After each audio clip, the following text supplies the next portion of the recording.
Seth Meyers and Andy Samberg are Hollywood elites. King of New York, Brunson or Myers? Yorma Taccone is an ultra right-wing nutjob. Very right-wing, and I don't like libtard bullshit. They'll share a nice meal at a restaurant, then not tell you what the restaurant is to keep it all to themselves. Akiva Schaffer is salt of the earth. He wears normal clothes, drives a normal car, and doesn't gatekeep straws. For podcast host, the choice is clear. Akiva Schaffer, he's normal. I'm Akiva Schaffer, and I approve this message. Hello, Quaid Army. It's Akiva. Hi. So today we have a live recording from an April 17th, 2026 screening of Popstar, Never Stop, Never Stopping.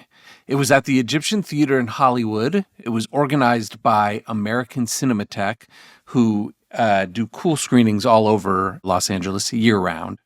The Q&A that you're going to hear was hosted by Daniel Scheinert of the Daniels, who are a directing team, who made Swiss Army Man and Everything Everywhere All at Once, as well as some of my favorite music videos. And he actually just randomly texted me a few weeks before the screening being like, I'm so excited to see it at this screening. And I was like, well, if you're going to be there, maybe I put you to work. So big thank you to him. The screening was honoring the 10-year anniversary of Popstar's release, which just happened on June 3rd. So we just passed that. And the audio you're about to hear is from after the screening. So we're in a room of about 500 people who just saw the movie. I apologize if it's a little sloppy or what have you, because obviously I could use a shorthand since we had all just seen it. But I know you guys have it memorized anyways. I hope you enjoy. Hey, here's a voice memo from me, Daniel Scheinert, the moderator for this Q&A that became a podcast, I guess. I'm so flattered that this is getting released and grateful that I got to listen back to it before it got released. And my main takeaway listening back to it was that I sound nervous. And I guess that's because I was so excited to get to do this and was kind of giddy. I think meeting a comedian you love is always kind of nerve-wracking because you've heard their voice a lot, but especially if you're part of Quaid Army. I've just listened to a lot of these guys talk lately, but it was such a treat, and I hope you all enjoy it. And I'm sorry, I just keep interrupting Akiva and saying, right, throughout the whole interview, so hopefully that's not too distracting. Roll the tape.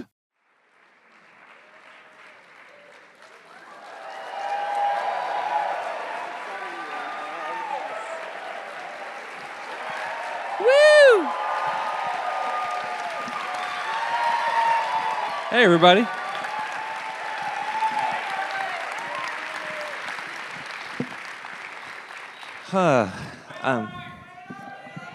Hey, Righteous Kill.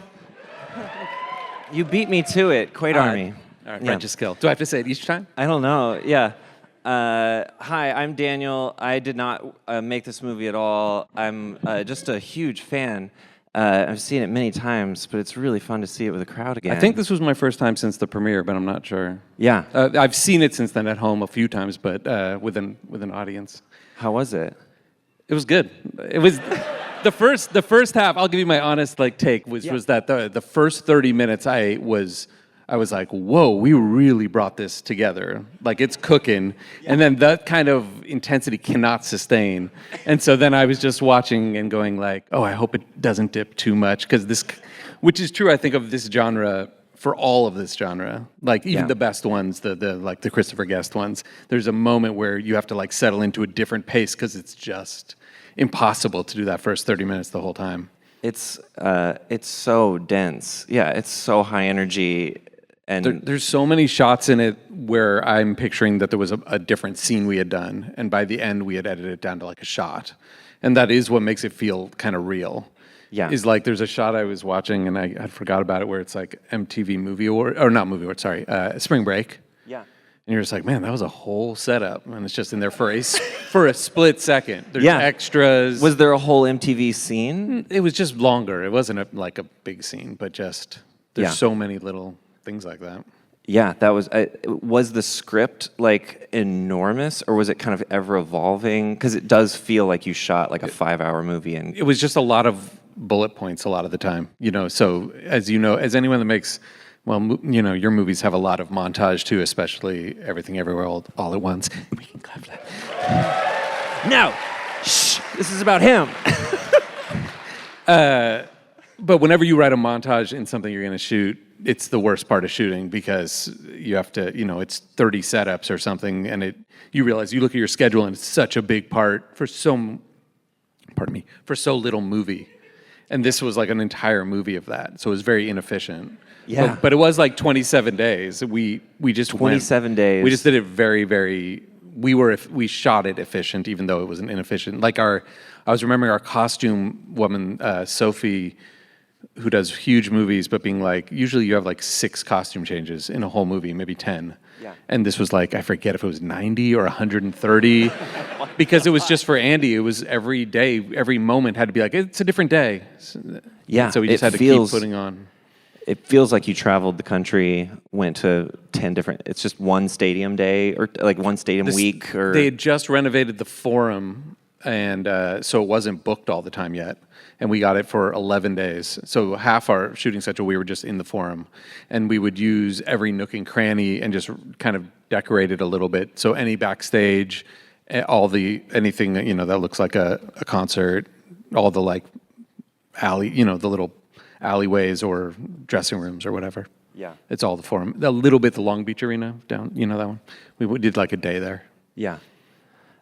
Wild. With like, it feels enormous. You said your family's here.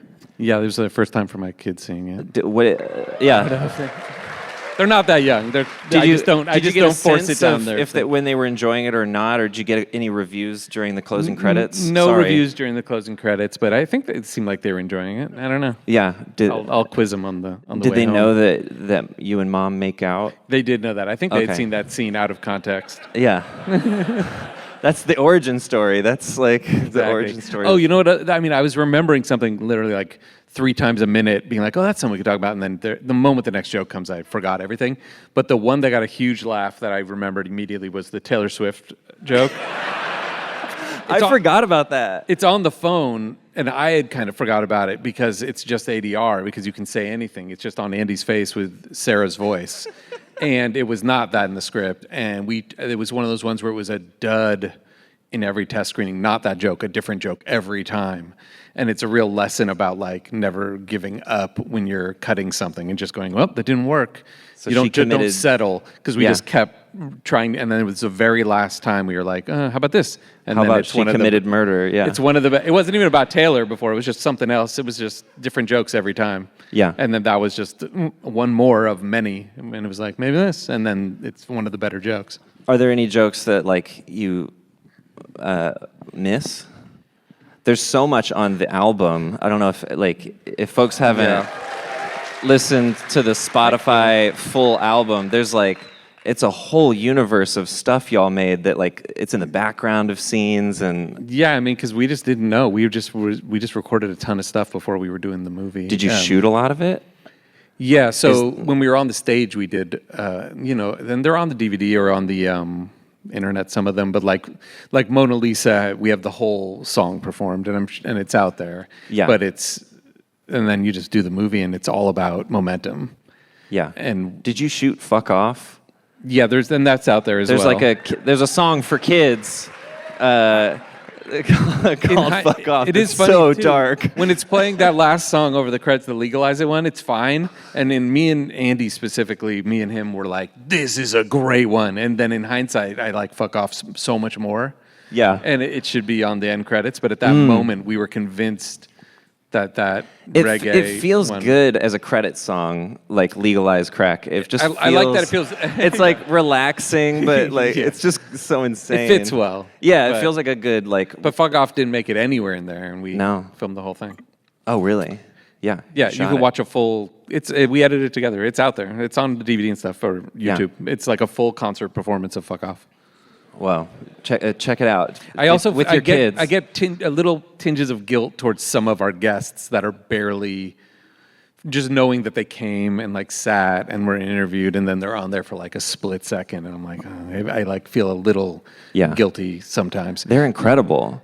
The most egregious one of those is another song that we shot, but I don't know if it's on the soundtrack, but I don't know if it's on the thing, is the one with Akon. It's called Should I Move? And it's Andy kind of like contemplating if he should... It's another good one. If he should move houses, as if that's a relatable topic. And we really liked it, so we got Akon to sing on the chorus, and then Akon comes in. He's only in the opening credits for a second. Like when he's singing I'm So Humble, and it's kind of showing different stuff from his life. Yeah. It cuts to Andy and Akon like kind of on stage, like looking at each other. Yeah. And he came all the way over and like recorded and did the performance. Have you talked to him since? It just wasn't as good. Is he mad at you? I don't think so. I think he's fine. But I feel guilty. We also recorded a talking head with Ed Sheeran, and we recorded a talking head with Norah Jones, and those just straight up. The reason we couldn't use them is because between us we stole a lot of the stuff in the movie when we were in post and we were out of money, and so like some of those Andy talking heads that are on iPhone and stuff would literally just be on like the floor of the editing suite because you can do anything because it's a doc. Yeah. And Yorm was in New York and went and got talking heads with Ed Sheeran and Norah Jones separately and didn't do all the proper paperwork. for Universal. Like they were cool with it, but like this is really inside baseball, but you know how when you're dealing with an actor who's from England and they have a work permit in America, but the work permit was from Sony or something, and you're making something for Paramount and they won't accept the Sony work permit, those sort of things. Totally. So it's nothing. Did you move? Yeah. But that was it. So we literally wasted their time completely. That's they recorded so a bunch of sad, things, yeah. and then we weren't allowed. Universal lawyers wouldn't let us put them in. So Yeah, but sometimes, asking for forgiveness instead of permission is how you. Yes, there's a lot that's in there that they have no idea where the footage came from. Yeah. It's a lot in our office. There's a lot of just random stuff. I got a few questions from other people. Please. This is one. A few years ago, you famously switched from martinis with olives to martinis with a twist.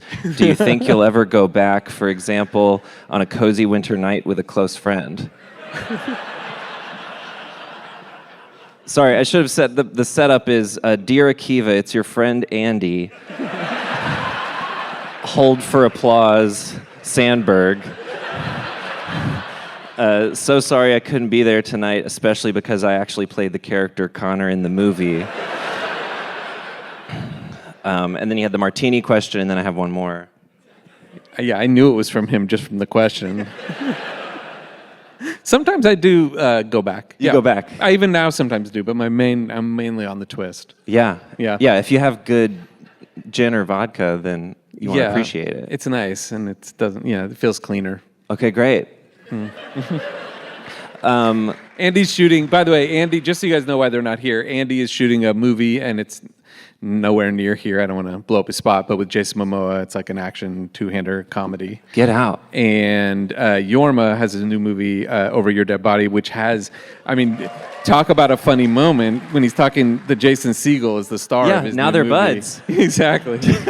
Well, also Judd Apatow produced this movie, who made Forgetting Sarah Marshall. Yeah. So and we all knew Jason Segel, and we were just doing the joke, and we were like, "Is this okay?" And Judd kept being like, "I think he's gonna think it's funny." And we're like, "Should we show it to him before we put it?" No, he's just gonna think it's funny. And we all don't know really what he thought of it ever.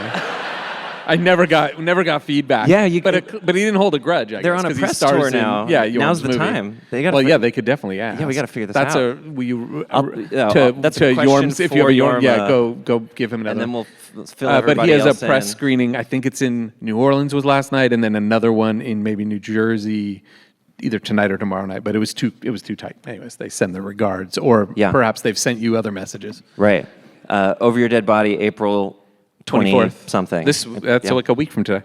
Rock and roll. Yeah. You have famously taken issue with the beloved SNL digital short Sergio, which you did not direct because of the artistic use of crossing the line. Do you feel like here tonight in front of this fine group of people and your Scientologist God that you are ready to finally admit that you were wrong? Sadly, this one could be from a lot of people now. Yeah, and then I was instructed to watch the movie and look for crossing the line, and I feel like there's no line in this movie. That's just it. There's no line. There's brother. no line. That's a very inside baseball question for people who listen to the podcast, Seth Meyers' Lonely Island podcast. If you love this movie and you don't know about the podcast, I feel like this is not the audience for me to pitch. It seems like they know it for the most part. It's really genuinely interesting process discussion about making comedy. I like listen to it as a filmmaker and learn a lot. That's very kind of I really you. love how honest you all are, especially about the bad ones. Those are the more fun ones. Yeah, to those talk are the best about. episodes. Yeah. Who was that from? Was it from Kreisel? Yeah, it was more Andy. It's just Andy. Yeah, that was his part too. I didn't think Kreisel would be quite as mean. Yeah, so the penis scene. I just have like I have like 5 Yes. questions about that. That was a reshoot. It was a reshoot. Yeah, like, we shot so much stuff, but we kept a little money for talking heads, knowing we better edit this and then go record some of the famous people where we can better know what we want them to say to fill gaps. Yeah. And then we were just out of money, and we realized that there was like a dip in the middle, and we went to Judd and we're kind of like, why? What's happening? And it was his idea of like, so the setup was all the same of like, we're going to get Parent Trapped, and even the stuff in the hallway was partially the same of Yorma saying like, he's here, and Andy saying, is this a Parent Trap? But then that conversation went way longer, and Andy basically said, fuck that shit, I'm not going to see him, and then left. And then it was Yorma coming to meet me at a bar where I was supposed to be meeting Andy, and Yorma saying, sorry, he's not going to show up, and me being like double pissed. And Judd was the one that was like, I think at that moment the audience just wants to see you guys together, like deal with the central relationship in this movie a little bit. And so that's why it's in a limo, because that's what we could afford, because that's just a parking lot. We didn't have an arena anymore. Yeah. And so it's just, we were like, well, we could do it in a limo and like 20 extras and just crowd around it and you won't know what's going on. And yeah, so it was maybe 4 or 5 months after we shot the movie, we shot that scene. And we knew at that point, this might be answering or not answering your questions, but we knew from test screenings that like the crazier the movie got, the more the audience liked it, which is what gave us the courage to make it that crazy. I don't think we would have written that into the original script and had the guts to do it. Yeah. I love you. I love the idea of you telling the studio, we've got a scene we just have to shoot. Well, if you want the real, and there's scoop, gonna be since I'm so being very much honest dick. right now, we paid for it. Get out. Yeah, because we were out of money. Yeah. And we wanted the movie to be good, and so us and Judd chipped in and paid That's for even it. more amazing. Did you pay the dick actor well, or? I didn't line produce it. We hired a line producer. We got to find out. But our email, I don't know if you've ever dealt with nudity, but when you're casting, your emails become just like a scary place. Because people audition. They are sending in their headshots, and it's all That's wild. Yeah. And it's interesting trying to choose it. Was that one of your questions? How do you choose it? I don't know. You're just on a roll. I love all these stories. Yeah, I don't. Yeah. I mean, you have to find the right comedy. It can't feel like a joke on top of the joke, because then you're being like. The joke isn't that it's a weird dick. The joke is just that it's a dick. Yeah. Exactly. Right. And so all the choices were made for that, and I don't need to go into what Did that you is. and But to Yorma not have make it that the joke is little or big or. Did you and Yorma fight about this a lot, or were you? Well, he kept being like, "That's the hugest one I've ever seen." That's not. He kept saying, "That's not normal. That's like 10 times what normal is." That was we're okay on time. That was one of my other questions. Is like, what you guys have worked together, obviously a ton, but you and Yorma sharing directing duties. Did it feel different on this one, or no? We had done so much where before SNL, where you don't say what anybody's doing, you're just making something. Yeah. And then at SNL, where you're going so fast, it's just the credits that label it. We're all just doing it all together. Yeah. And this was the same. Like, you know, Andy doesn't deal with the camera stuff that much, but he could. He just doesn't have to because he has us on something like this. But all the decisions are being made by all of us all the time. So it felt very seamless and easy. And that's why we got the DGA, not to get into that, but I'm sure you did the tribunal to get approved as a directing team. And it's difficult to get approved as a team if you didn't work together all the time to really, like, they won't let two random people be like, we're a team now. Right. It's a weird. Did you have an interesting experience with that? I have so many. Yeah, we can do a whole. But yeah, for those that don't know, like the Directors Guild has like a lot of rules about who can and can't direct movies together. And I did a solo movie and got in a whole bunch of trouble. Oh, we talked about that actually. Yeah. Now I'm remembering. And so I had to go and beg to all of my favorite filmmakers to please let me make movies with my friend again. Yeah. And the first time they said no, and then I had to get a bunch of people's help and go again. Got it. Thank you, Seth Rogen, for helping me. Was that between? That was after Everything Everywhere All at Once, but before whatever's coming next? No, it was or before that Everything one? Everywhere, so I would have been a producer on the movie. Got it. Like the like the Coen brothers. That's why it always seemed like just one of them directed and one produced, but they were doing it together. Yeah, it's weird. Yeah. I have so many directing duo questions, but we have time for a couple audience questions, and I feel so greedy. I asked so many of my own. Does anybody want to? You, sir, on the aisle here. Yeah. So I'm very curious about the process of, obviously you've been doing this comedy for so long, and there's a lot that goes into it. And I was actually very fortunate to go to the very first screening of this movie when it was called Connor Burrito and turned into Popstar.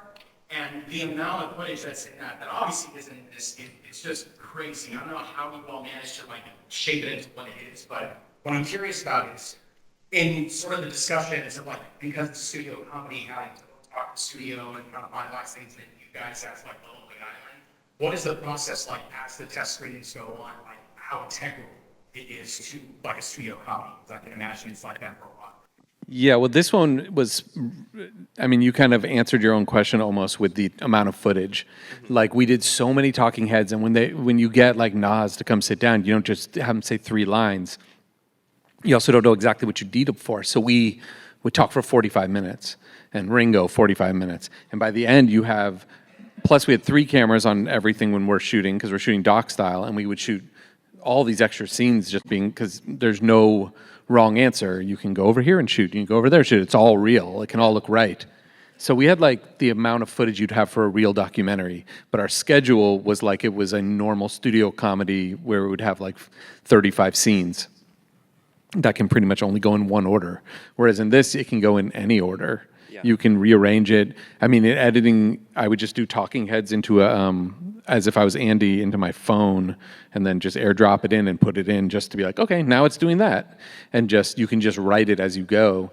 So it was very overwhelming. And that test screening, we really fought that test screening that you were at, because we were like, we are not ready. Like, we have not found the shape yet. Yeah. Like, this is a movie, these kind of movies have to be 85 minutes at the most. And it was longer than that. And, you know, I think, was Equal Rights even in it? Or if it was at the end. It was towards the end. Like, we really hadn't found the shape of the movie. The beginning would have been totally different. It was just very different. And at one point, do you remember, was the edit really long? Or it wasn't. It was too long for this. It was definitely longer than this. I don't know that it. You know. Or I mean, like how many months you were cutting? Like, was that like yeah. So crazy? At a certain point, similarly, we were running out of money because of the amount of weeks, and so I went to Judd and I was like, shut us down. I hear about movies getting shut down because people are incompetent. But I was like, I know there's a way movies get shut down and then brought back to life. And I was like, do that to us, because I had all the footage. But when you have editorial, it's so much money every week. Right. And so it was like, I was like, just stop the flow of money. Yeah. And let me go find the movie and then bring us back once I found the movie. And so he was like, found an excuse of moving us from Universal to his office in West LA. And then was like, it's the holidays coming up. Why don't we just do it in January? And we got shut down. And so we just stopped working for 2 months. And I went off and changed the first act of the movie completely, did 7 versions of the first act until finally we found one that was like basically what you see here. Wow. And then we came back, and then then we could edit more like a real movie because we knew what our outline was. Well, yeah. Great job. Thank you. Yeah, you can tell that that's hard. It's like watching it, I'm like, what does the screenplay look like? And then like, yeah, It's it pretty feels like you found it. straightforward. The other version, the one he saw, the main difference is in the beginning was that it started like it was just a straight puff piece doc on Connor, like as if it was the doc he wanted to make, which would have no mention of the rest of us. Yeah. And then as things start going bad or whatever, then they start talking about the past and all that stuff about us starts coming up maybe 10 minutes, 15 minutes in. And I think it was Drew Goddard that saw that at one point and was like, I think this movie's about the three of you, right? And we were like, yes. And they're like, he's like, then I think you want to tell the audience that in the very beginning. And I was like, oh. And then I cut this version. Totally. Yeah. It's such a sweet movie about friends making stuff. Yeah. Yes. Yeah. It resonates. But that's why the first image is the three of us as younger. Yeah, it's right out the gate. It's not funny. They're just French fry guy. Exactly. It's like right out the gate. They're just having fun. Yeah. Yeah. It's great. Okay, sorry, I keep babbling. Someone in the way back, you sir, you're like one seat in. Yeah. Yeah, I was wondering what your favorite cameo in the film. Maybe I'm talking like Bill Hader. I don't know what my favorite is, but Bill is definitely up there. Like, that's... Tonight, my favorite cameo, you're asking me, right? Yeah, I'd rather hear yours. Was the stock footage of Paul McCartney standing up. Yes. It fits really well. He loves what he saw. Yeah, it hit me He's so standing hard. up Just yeah. They all had to approve it. So on the plus side, all of them or somebody in their world saw the context and went, yeah, you can use that, which is nice. Yeah. Yeah. That's great. That makes it, the two surviving Beatles are both in there, so that's a pretty big... That's pretty huge endorsement. Yeah. Unreal. Okay, one more. You, sir, yeah. Oh, when you don't have the luxury of time, how else do you have any other tricks that you use to maintain some semblance of objectivity? When you don't have the luxury of time. In which part of the process, I guess, is my... Oh, when you're basically like... racing against a deadline and you've lost all objectivity, and then it's like you got to lock it and you're like just need a month where you could not watch it and then watch it again. Yeah. You can't work with time or any other tricks to somehow step away from the movie. I think it's seeing it with people. Like every time you watch it with people, whether it's a big group of friends that haven't seen it, people that have never seen it, but even if it's just like two people in the room that you respect, you feel in your body when you're uncomfortable and embarrassed and feel shitty. And you feel when you feel pride and like, I did it. And that's a pretty good, like that's like a huge percentage of what you get out of any screening, a friends and family screening, a recruited, a test screening, is even if you never got like the feedback you get by just sitting there and feeling embarrassed is pretty strong. And it kind of lets you see it through their eyes fresh again, right? Yeah, no, I feel that someone told me that advice years ago, and it's so helpful just to watch it in the same room with someone, and instantly I'm like, no, this part is boring. Yeah, just even inviting someone into the edit and just sitting next to you. Okay, that makes me think of a question. Like, so like on SNL, you didn't have the luxury of like time. Like, would you try to do test screenings before Saturday night? Like, it generally wasn't edited before. Yeah, but if we're editing all day Saturday, even just when we'd be halfway done, sometimes we'd be pulling in interns or, other cast members or whatever, whoever was in the hall, and just go, oh, come in and look at this. Is it working? Is it working? Yeah. Yeah. But it's also so fast, you don't really become too lost in it. Like, you don't have that loss of objectivity as much because you shot it yesterday, you're editing it today. There's not a lot of time to be like, I've seen it so many times, I forgot what it is. Right. That it can't happen. Yeah, this makes sense. Well, thank you so much for letting me do this. Oh my God, I was so happy when you agreed to. And congratulations, and congrats to the film festival, and everyone come see the other movies. Thanks for having me. Okay, my part 2, voice memo. Hello, it's me, Daniel Scheinert again. Just wanted to give my review of the Q&A experience. It was a dream come true. I didn't quite realize it till I was driving home afterwards, but I got so hyper and giddy driving home with my partner who saw it for the first time and loved it, which made me happy. And I just kind of realized that I got to tee up Akiva to tell a joke. Like how dreamy to have a comedian you love and get to tee them up to tell a joke. So thank you again, but especially thank you for letting me tee up that joke about Yorma's penis. And thank you, Yorma, for letting us make that joke. I hope you're not mad at me. Y'all are the best. Oh, I sound nervous again because I am. Okay, goodbye. So that was the Q&A. I hope you enjoyed it. I hope it wasn't too rambling. Later, Arnold. Later, Quaid.